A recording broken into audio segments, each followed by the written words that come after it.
Hello everybody and welcome to another video. So right now I'm going to try to play a 15 plus 10 game where I will do my best and try to win. So this is a game versus Antonis Xacho from, let's see, Greece. Alright, I'm so bad with flags, so I'm sorry if I put my marker on top of the flag. Okay, so b6. Wow, okay. This is interesting. I mean, I can play e4. I can also play just knight f3. I can play queen c2, but I don't think that is in the position right now. I can also play something weird, but f3 and then e4, or e4 and then f3. Trying to bring my bishop to d3 and then play knight e2. I can't castle queenside as of now, at least due to my c-pawn. But we'll see. I'm gonna go with e4 first, and then probably play my bishop to d3 before I even consider a move like f3. But after bishop d3, then bishop b4, I'll probably have to play something like queen to c2 anyways, if I don't play f3. I could bring my knight out to e2 after that though, but then he can take on e4. But he doesn't do that. He plays d6 instead, trapping inside his own bishop. So that's kind of good. I like the fact that he doesn't bring his bishop out to b4.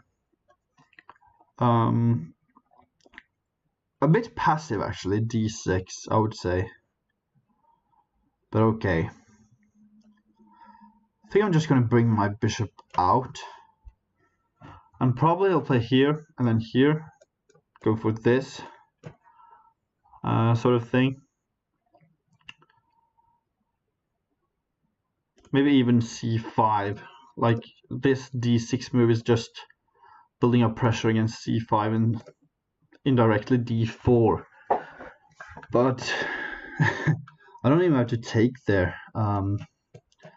If he plays c5, I can even play d5 myself. And if he plays e5, then he has trapped his own bishop inside of this pawn chain right there. These pawns who will eventually be there. So yeah, kind of not. I don't expect him to do that, but it is possible. He might consider knight to c6. But then again, I think d5 works perfectly there. Yeah, bishop b7. So I think I'm going to just go with knight to e2, not bother with f3.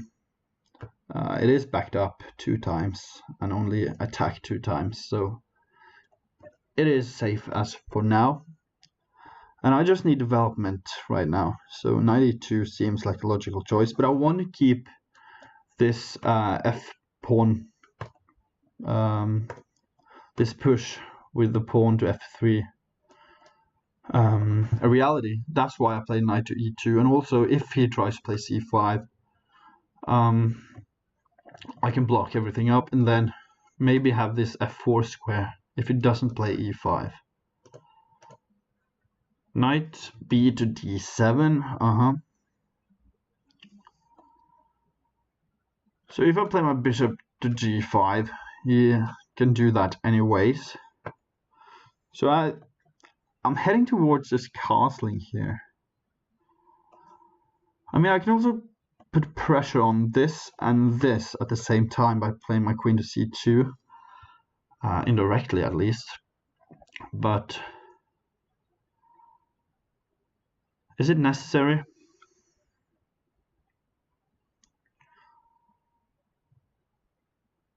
He's going to play bishop e7 in the next move or next couple of moves.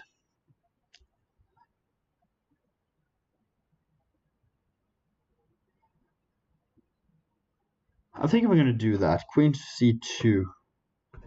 And I have this in after I castle at least. Yeah, okay, so he blocks that.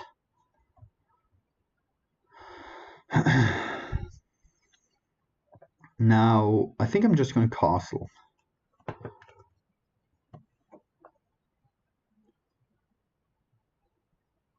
And we'll see what he wants to do. Now he can play c5. But then I will capture on e5. Maybe even play d5 myself. But then he has a great outpost on d4. Maybe I should even consider something like knight to d5. Because if he takes with his knight, then I can take back with my c-pawn and block his bishop a bit. And also, if he tries to go c5, then I can en passant that piece.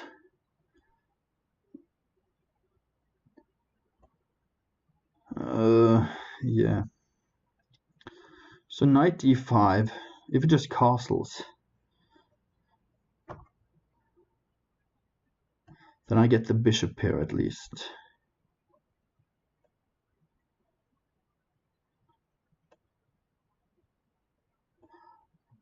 But I'm also kind of worried about after knight d5, knight captures d5, pawn captures d5, and then e captures d4. That my bishop is, my white light squared bishop on d3 is getting attacked, and that actually this pawn might be under threat. But I'm gonna do it. I don't see how he's not gonna how he's gonna respond to that, actually.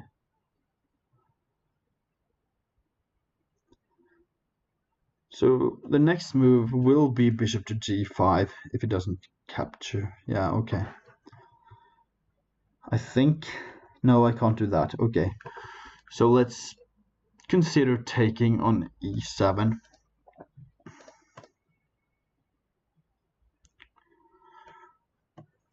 Or maybe even play a move like bishop to d2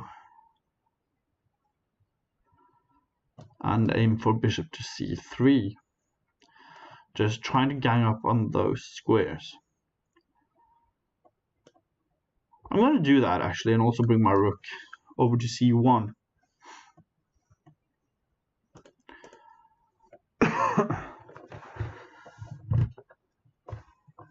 Okay.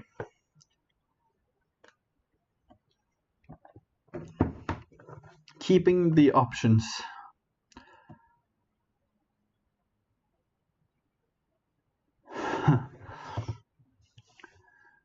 It's kind of funny though that I'm playing these 15+10 games because I haven't really have had any fun playing these games before, due to the fact that I've found so many people using a computer against me, or so it seemed,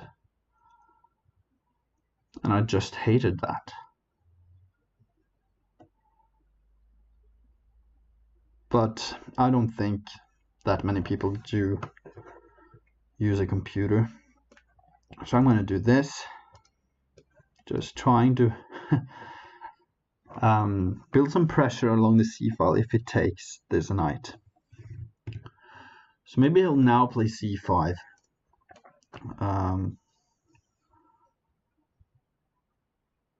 But the reason why I didn't take the bishop on e7 is mainly because this is a really strong piece, and also that this piece doesn't really do much on e7, and he's cramped. So I think that he has to capture, kind of, and then try something like this, like not the. So capturing on d5 with his knight, I capture back, and then maybe rook to c8. Just holding on to the pawn. He takes there instead, alright.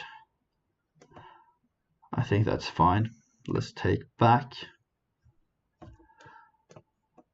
I'm thinking either one of those two moves is good for him.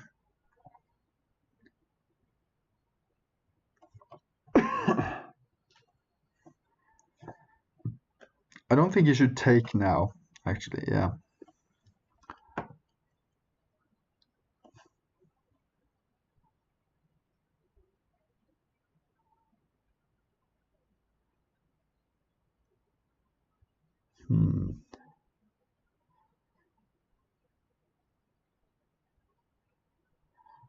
I can play this capture now and place my knight on f5.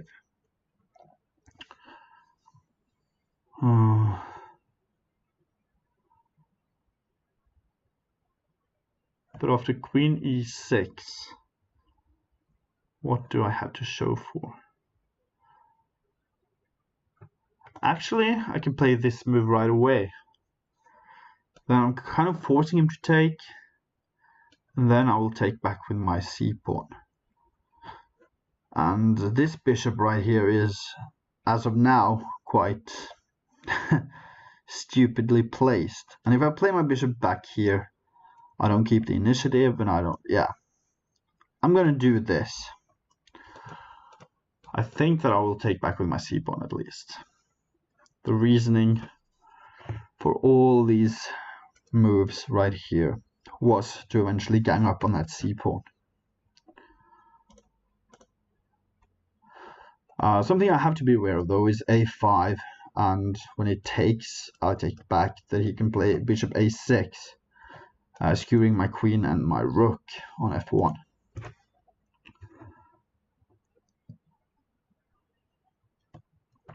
So he takes back. Fair enough. So if I take this way, actually, if I take this way, he's not inclined to take on d3. This piece is kind of strong. So maybe that was a mistake by me, actually. So if I take with my e-pawn, he'll take, I'll take back.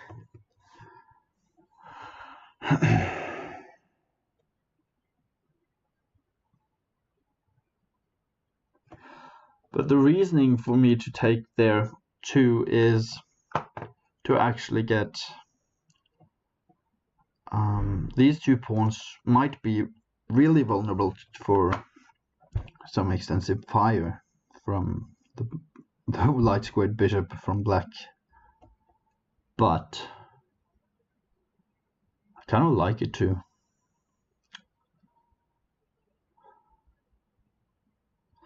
But after c captures d5, knight captures d3, he has to capture there anyways, doesn't he?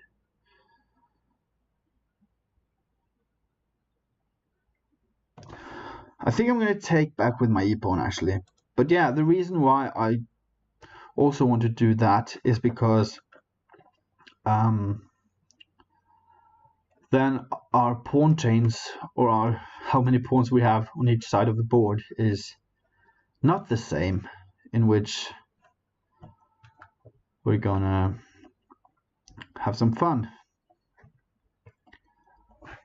Okay, I'm gonna have to take. I was briefly looking at something like these moves, but no, not yet at least. Yep.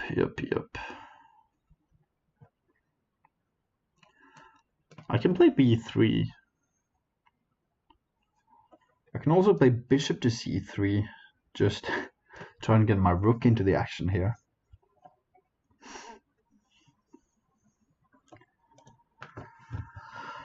But I don't want to trade anything more.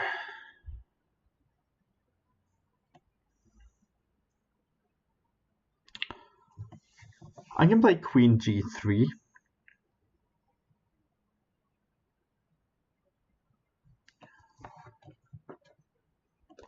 Queen g3 actually looks really strong here.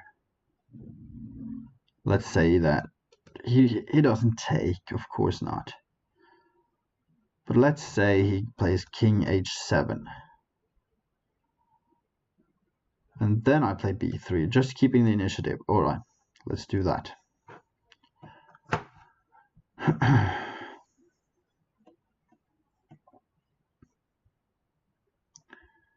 So he plays really fast.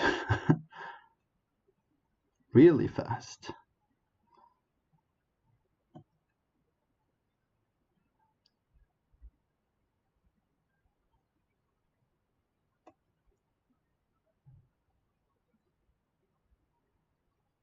So if that bishop wasn't on this diagonal, I would consider sacrificing here, or at least play this move and then sacrifice my bishop at least. But since he has this king that can move back there, I don't have a lot. So I'm gonna go here, b3. Okay. So he goes bishop back to c8.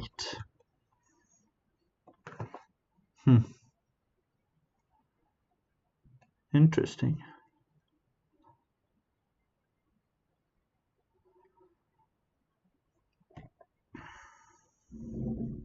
I don't have a lot of options here. I mean, I can play something like queen d3. Getting my knight here on to g3. Then probably try for something like this.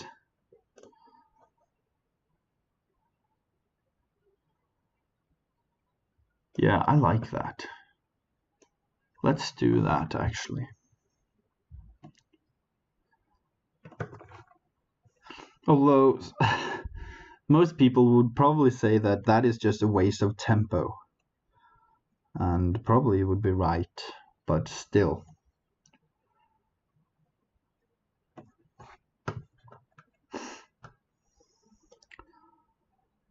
Rook e1. Let's do it.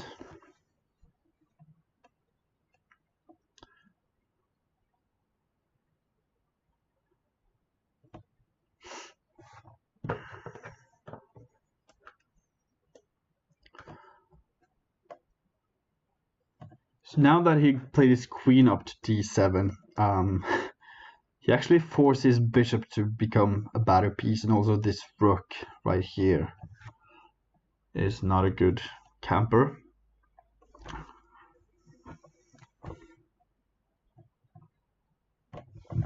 Or happy camper.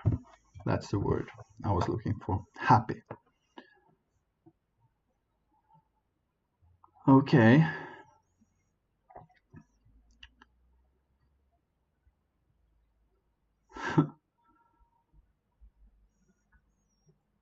So I can play my knight to e4 or rook to e4. I like both of those options actually, but I also like this move, although it makes sense that he wants to trade queens on d4 after that. So rook e4, bishop to f5 we have to consider. Rook captures g4, bishop captures d3.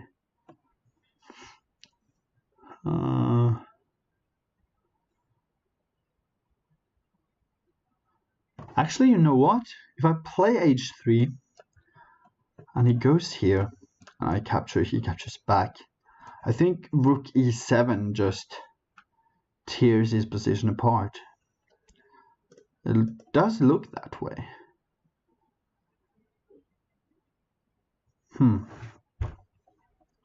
Funny. And if he, after h3, plays bishop to f5, yeah, I don't know. Let's play h3. If it does this, I think I can just take, actually. That's just stupid of me. Oh my god.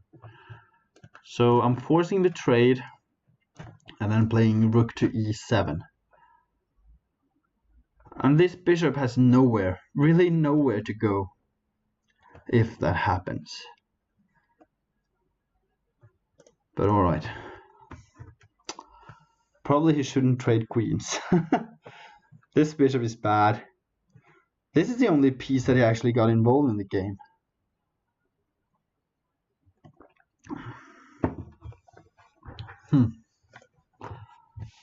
Interesting.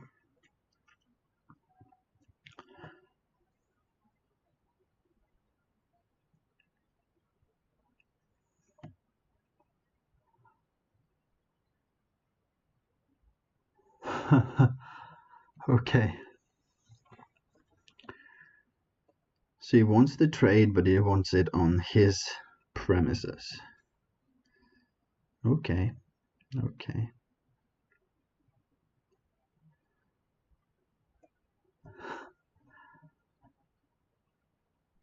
So queen f3, and he still doesn't have a lot of moves, does he? He can play a5. You know what? Let's go here. He can play bishop d4 though. But then just rook e7 looks really strong.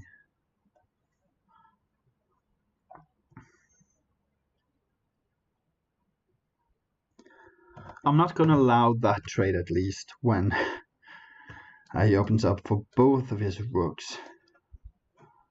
In that case, bishop to d7. So he's kind of finding a way out of the position. I can aim for a4, a5. That is something I have to consider.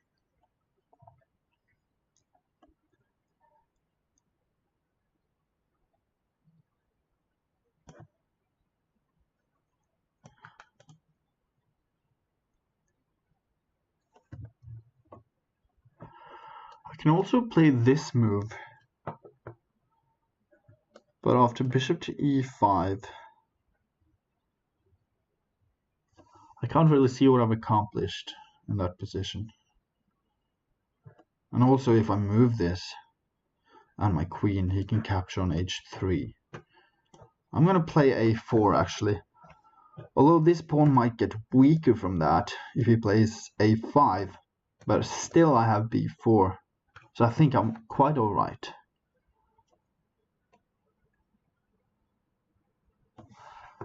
Yeah. If I play b4, he might take there. So maybe now it's time to actually play bishop c3, trading off those pieces, and then manage to get a rook on e7.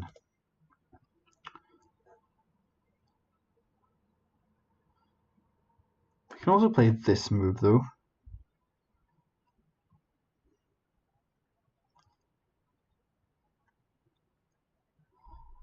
But what about knight h5, bishop here, then bishop here, maybe rook, and then capture, I'm sorry, capture, yeah, alright.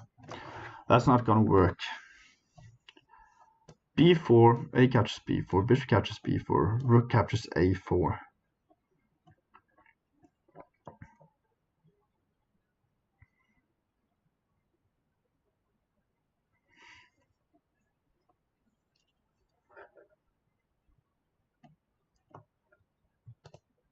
Okay, bishop c3, bishop captures back.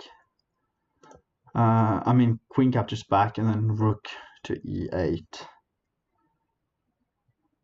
And I have the chance to play b4 afterwards, because if it takes here, I believe I can take. And yeah. Let's go there. Let's just recapture with the queen immediately, if it does that. So the pawn structure is really weird, although I was the one going into this. But I think that I thought at least he was forced to trade. but apparently not. Okay.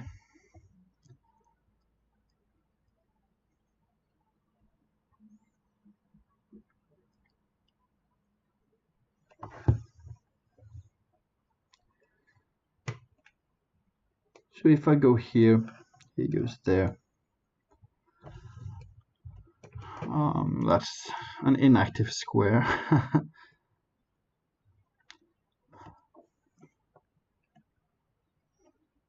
Rook a1. Then queen c2.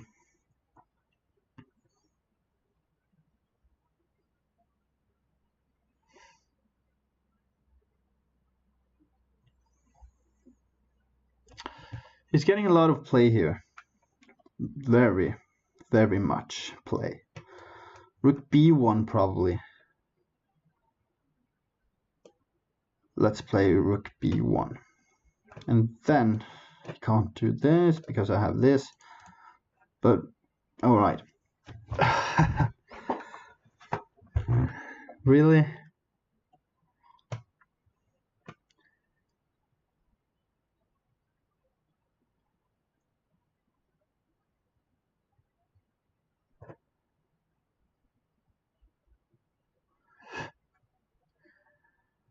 Okay.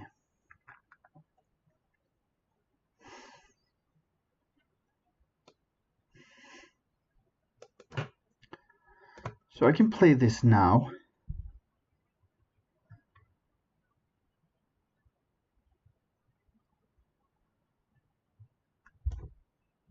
I think I will.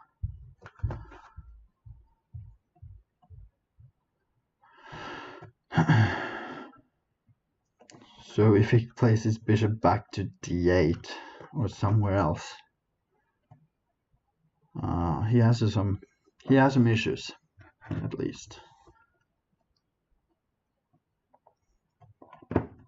But this is really hard. He has 10 minutes left. I have 50 seconds. He plays really well. Or at least he has fought his way out from the opening really well, because I didn't have a good enough plan, or so it seems.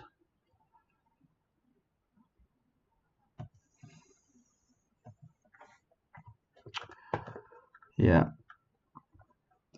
So now can I go here, he takes, I take. Okay, so that's not going to work for him. But if I go here, he takes, I take, and then he takes.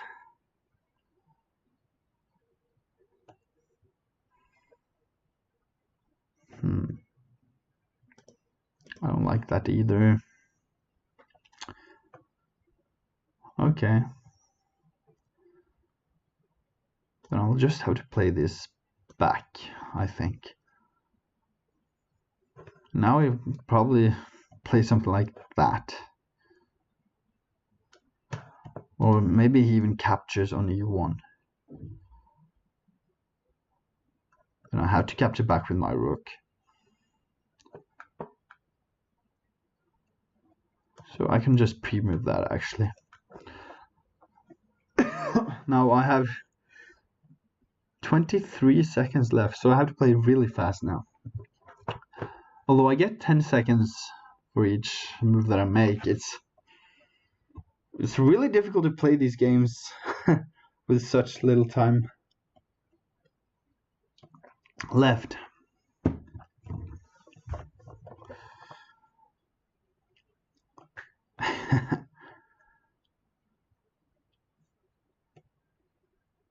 But his bishops are just archers waiting to get some action going.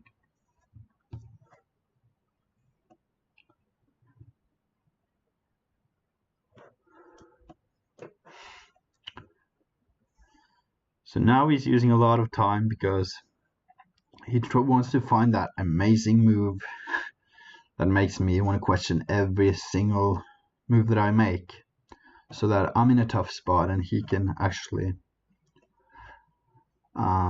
do some damage because I don't have enough time to think about it. But let's consider his options. He has bishop here. Maybe c6, rook captures, rook e7,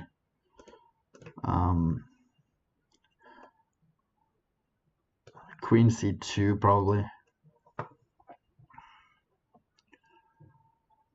And if queen c2, kind of forced to play, I don't know what I'm supposed to do then. Queen c2 actually is a really strong move. Then I can go here, rook e to c1. I think that's the only move that I can play in this position. If queen c2 at least. But if he goes queen c2 after the exchange,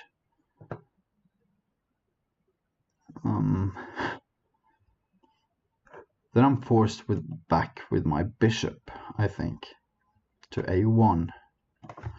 Or even bishop to d4. That also works. But yeah.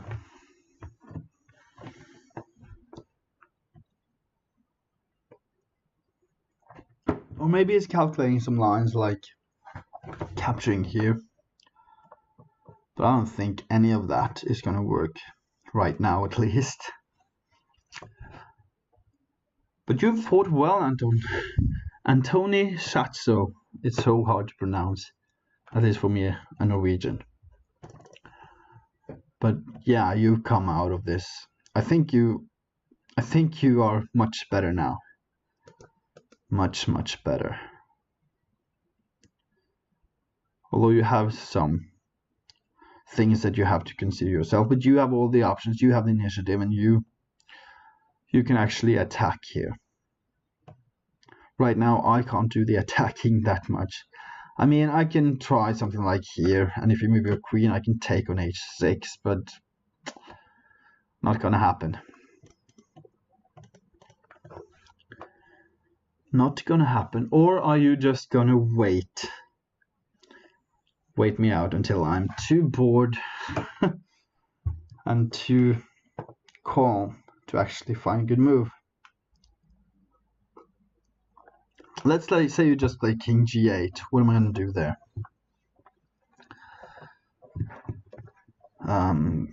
Still probably just bishop d4, actually. And then bishop h4.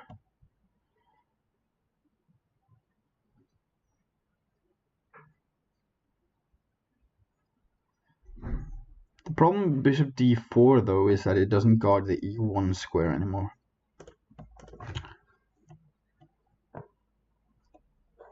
He takes, okay. Then queen c2 probably.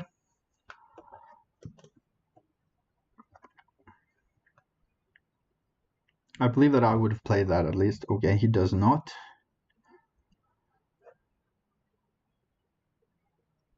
Huh. That's weird. Okay, then I'm going to play my queen back to d1, guard this, and play for b4.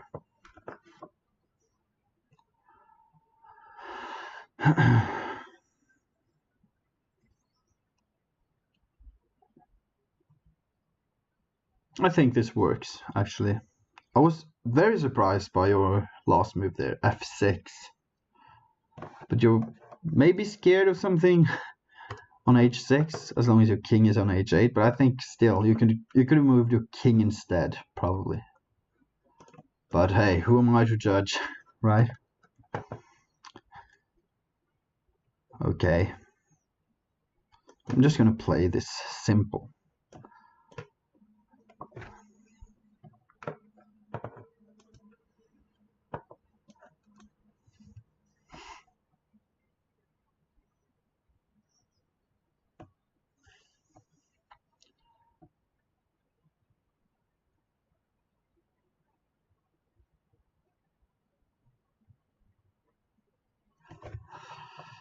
Okay, it's getting tougher, I can say that. Alright, I'm gonna go here.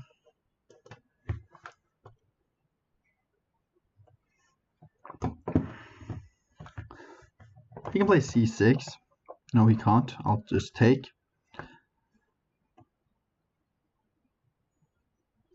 He can play. He can't really play much, can he? Okay.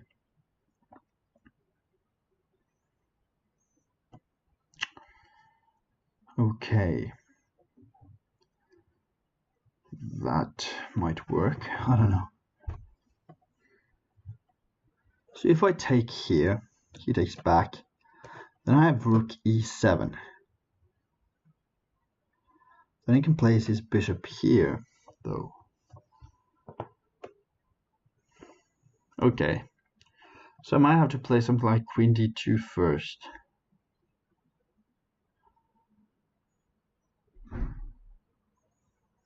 Let's do that.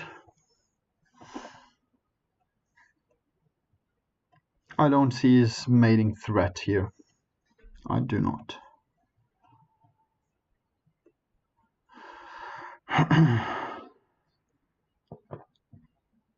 Why did I play queen d2? That's not the issue. This knight is the issue. Oh my.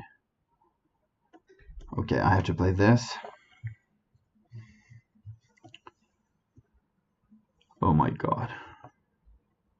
That's the whole reasoning for me being afraid of bishop b6. Not the pawn, but the knight on g3. But I want this tactic to work. That would be so much fun. At least I would be up a pawn.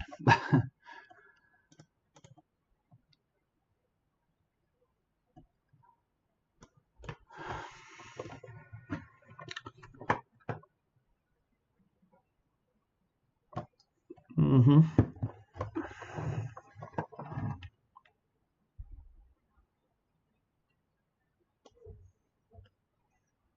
gonna have to play here. Then he probably plays it there. And then I will place it here. And after there. Can I actually take then? I believe so, actually.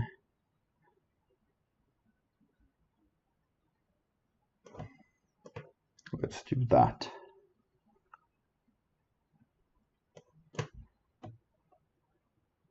Oh no, he still has this h4. Okay. That wasn't part of my plan. Oh my. Okay. I think that I can still do this though. And take.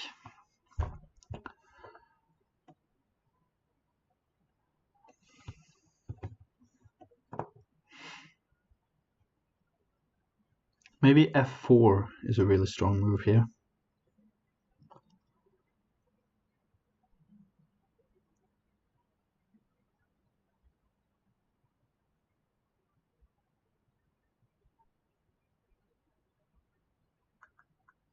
Wow, okay.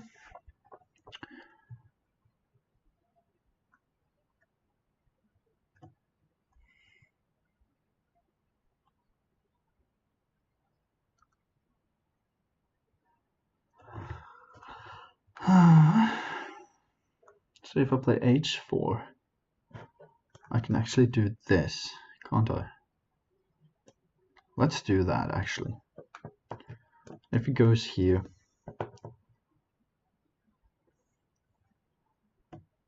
then I'll play d6.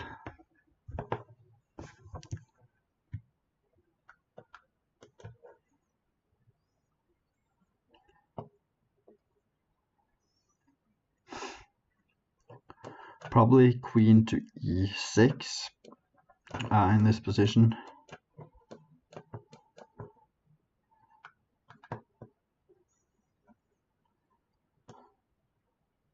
Let's go here.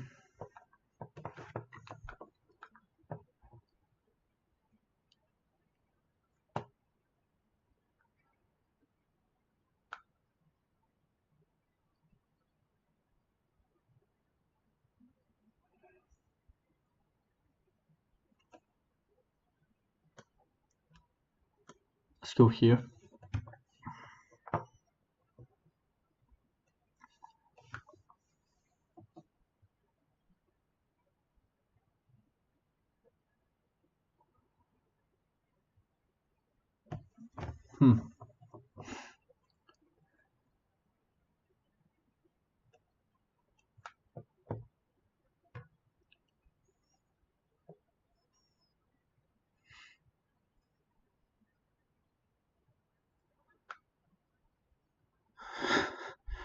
This is so dead lost.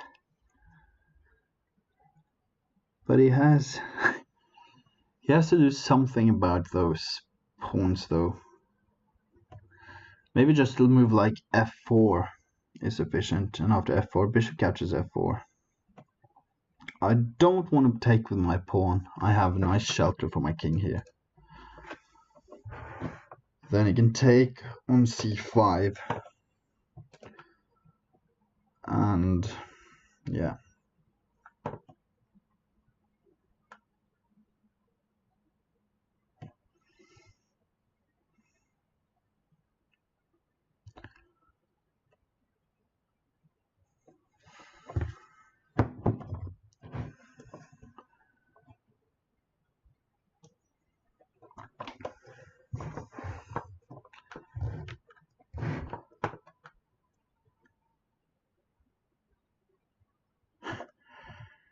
This is so ridiculous.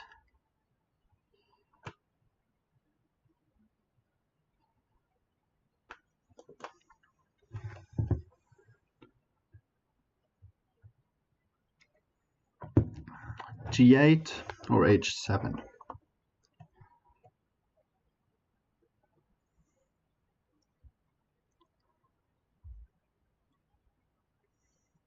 Okay.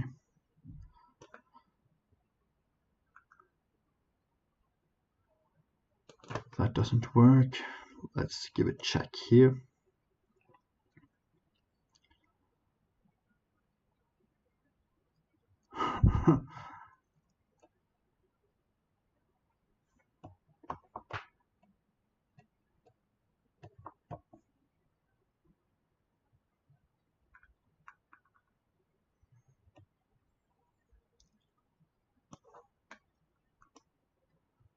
Give a check. King f7 probably. And then I'll give another check.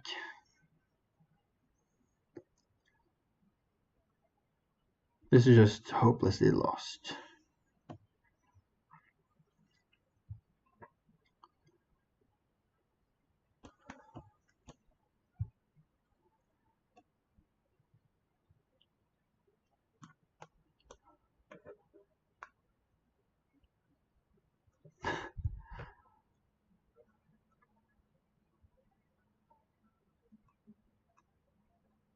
But if the rook could go somewhere else, I might still have a chance of just checking him on these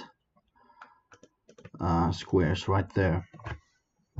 But as long as the queen and the bishop still stands right there and the rook is there, like the rook can't go anywhere as of now, so he might play here, but then still he doesn't have much play.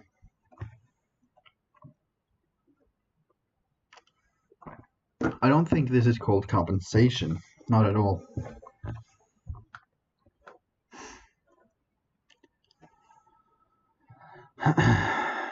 Not at all.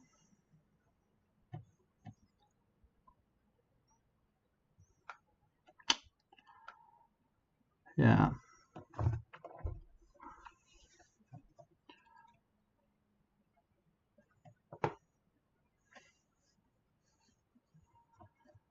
Terrible, terrible, terrible. Queen here. Check. King up to g6.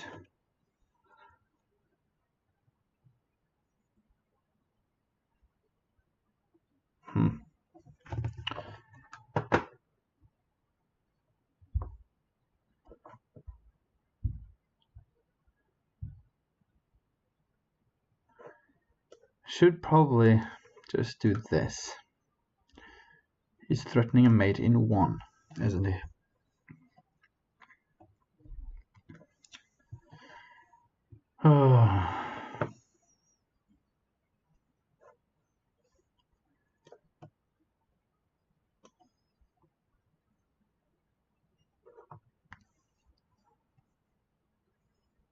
Dead lost. Dead lost. You can just take. There's no problem in taking that.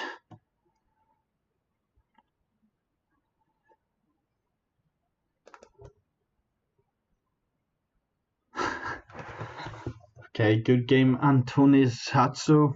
Antonis Shatso.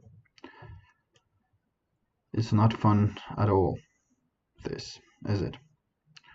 Okay, so here, where does he go then? Kind of only has one choice, h6, doesn't he?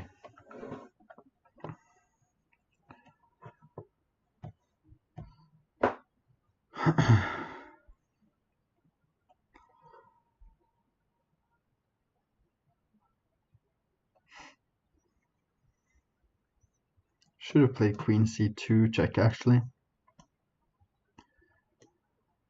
Yeah.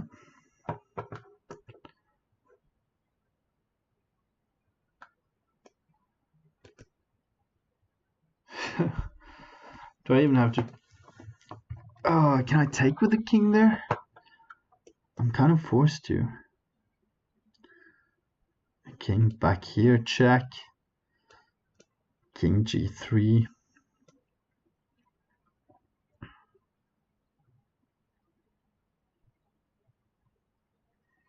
Rook b7 might be strong. Ouch.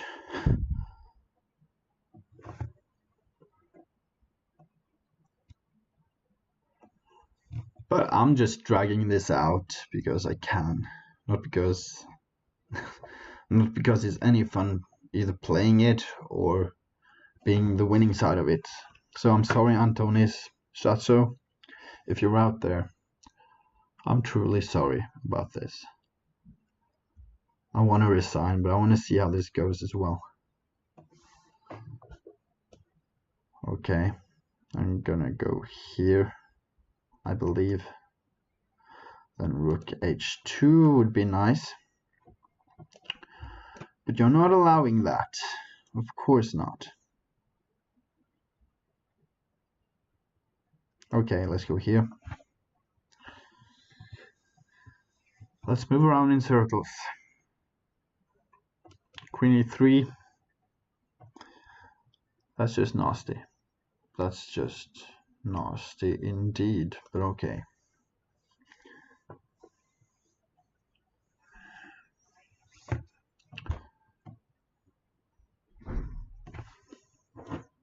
Okay, I don't have much of a choice, do I?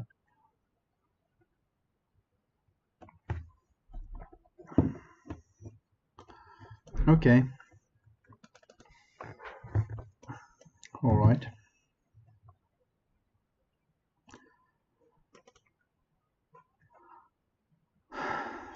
Yeah.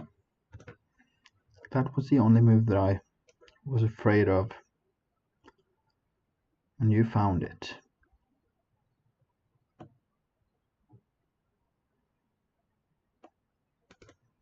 Really? Okay.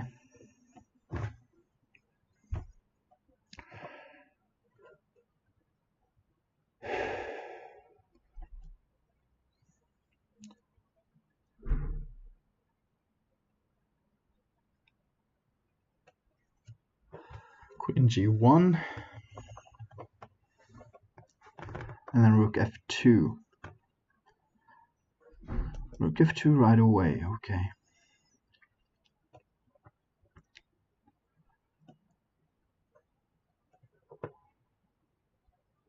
Okay.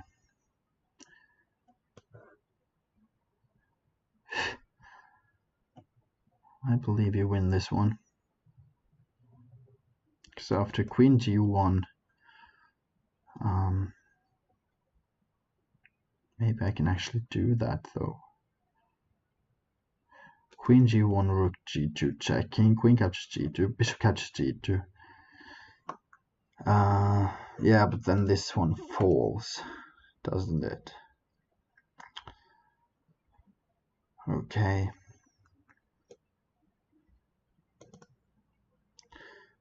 So I'm kind of forced to make a move that protects the bishop and also protects from these two squares after the rook captures on g2. But yeah, this is just dead lost. I don't have anything to show for in this position. I mean, I can play this move, just tag along. Can even capture on e4. But then no, this is just too lost to actually play on. Yeah, resign. Alright, very good game, Antonis Shatso. So I'm gonna go back and see how this game actually was, because I think I did quite alright out of the opening actually. And I think d6 is a bit too slow move. But maybe knight e2 wasn't the best idea. Maybe I should have played knight f3. Probably. But it's like, I didn't know if I wanted this knight over here at the queen side. Because I thought to myself that if I do something like this, if it gets traded down, then I might want to have an attack going on the queen side, and that's why I played knight to e2.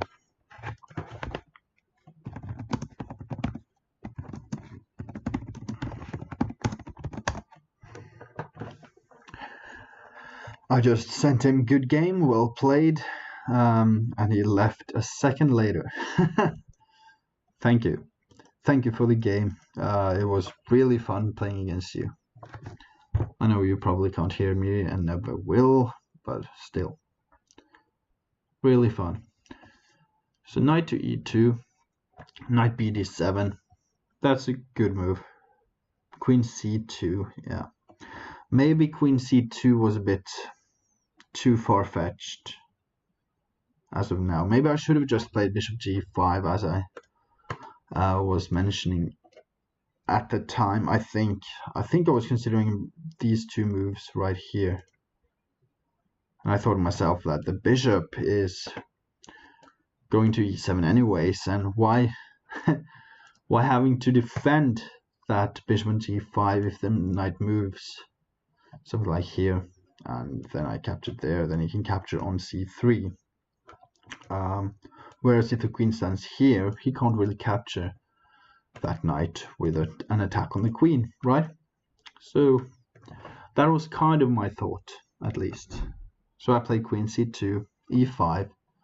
He's trying to open it up, and I'm just leaving it there. If I take,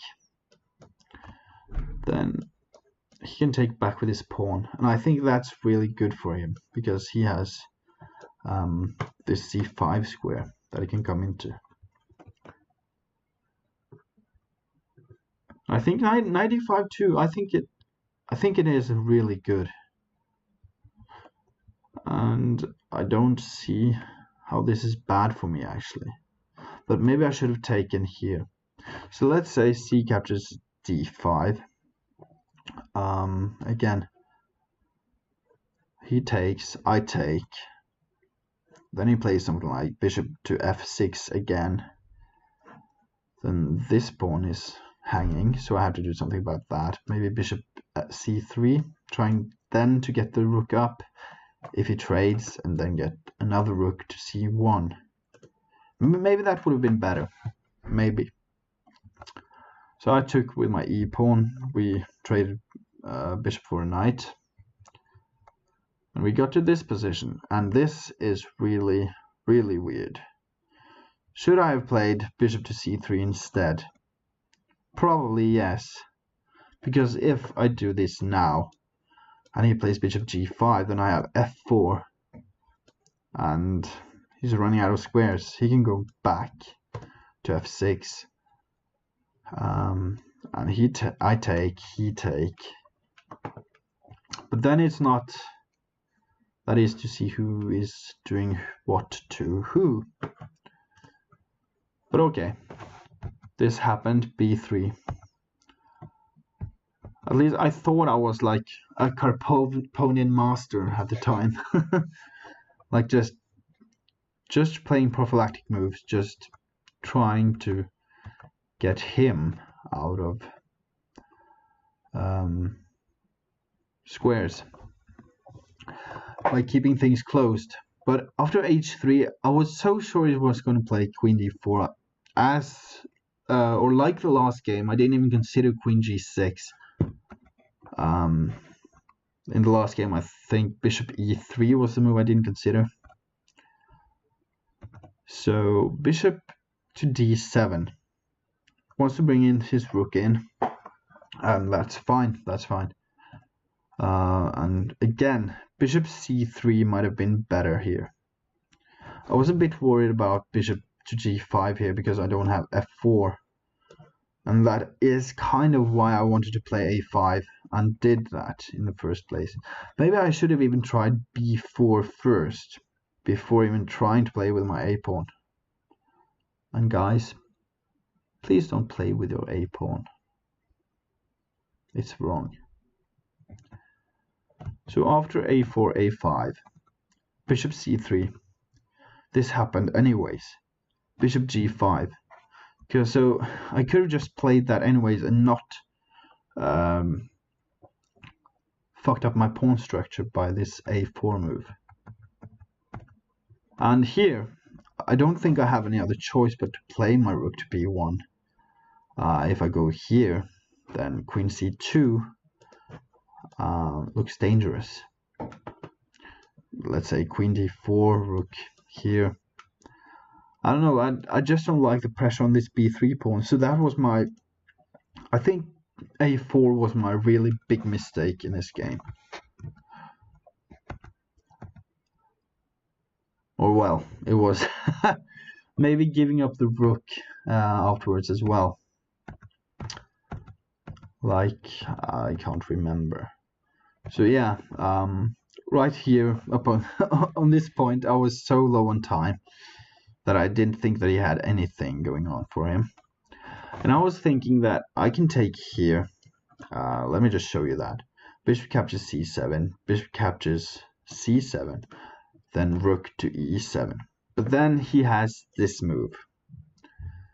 And that just kills everything. Everything for me. So that's why I didn't do that.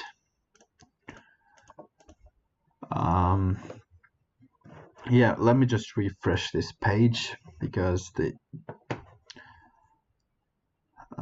there we go.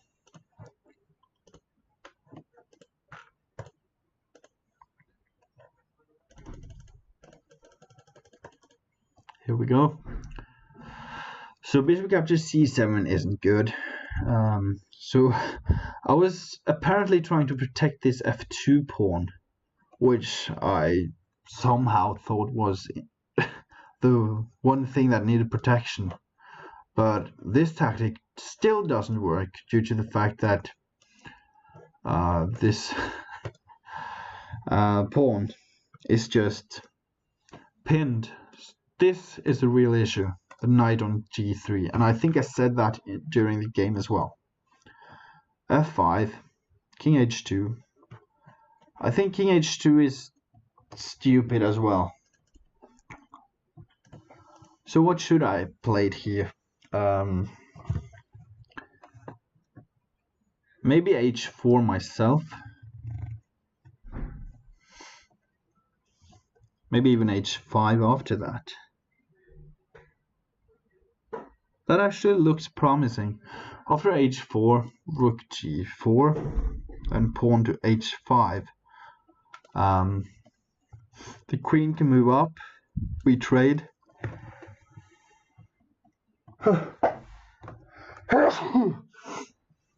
Or if that happens, if he captures with his bishop, he's going to lose the c7 pawn. And if he takes back with his rook or pawn, he's going to lose to that same tactic anyway. That doesn't work right now. So maybe that would have been a better plan, actually. well, I didn't have a plan with king h2. I just knew that I didn't like his rook and queen threatening my pawn on g2. But I don't know what I did here. Like, this is just stupid.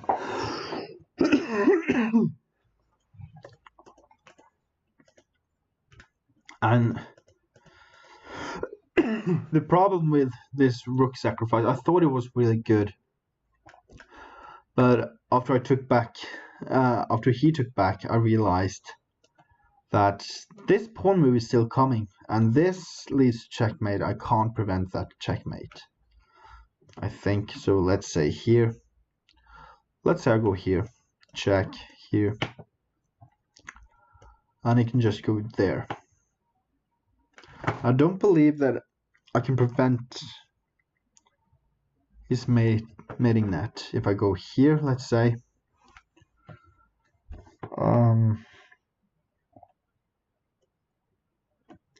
he can actually simply play f4.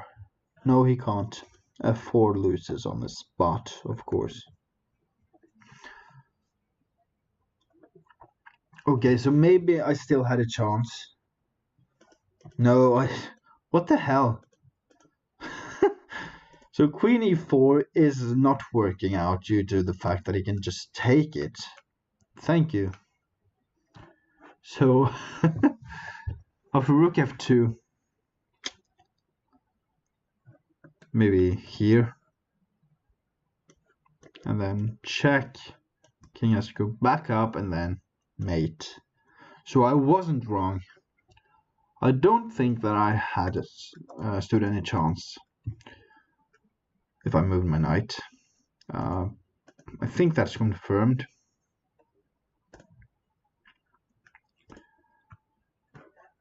I could play this move though, but the queen could just capture.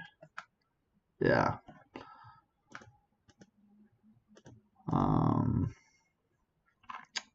Nothing works here really. So after this, it was hopeless. It was really hopeless, and he played some really good moves. I think that he started playing much better actually after he. Well, of course, I was a piece down, but still, I think if the threat of this g2 pawn wasn't there and the threat of mate, I think this sacrifice would have worked quite nicely actually. If that h5 pawn wasn't there. So great move h5 by my opponent. I believe that rook captures e5 would have been a really strong move. If it wasn't for the h5 pawn, of course, again. But yeah, this is just totally losing now. So thank you so much for watching this video. Hope you guys enjoyed it. Not as much as me though, because I really fucking enjoyed it. But